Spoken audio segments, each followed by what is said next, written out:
Siapa lihat video ni tolong komen amin. Masya Allah tabarakallah, tuan-tuan dan puan, kita nak mendoakan keluarga kita yang berada dalam misi kemanusiaan Sumut Nusantara. Masya Allah tabarakallah, saya dimaklumkan beberapa kapal telah dipintas, beberapa kru-kru telah ditahan. Moga Allah Subhanahu Wa Taala menyelamatkan mereka. Allah Subhanahu Wa Taala memberikan kekuatan kepada mereka.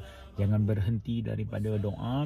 Jom sama-sama kita ucapkan hasbunallah wa ni'mal wakil, ni'mal maula wa ni'mal nasir, dan kita hadiahkan surah Al-Fatihah kepada mereka. Moga Allah bukakan jalan terbaik kepada mereka, dan moga Allah Subhanahu Wa Taala membuka mata-mata dunia kepada apa yang mereka lakukan pada saat ini. Bismillahirrahmanirrahim.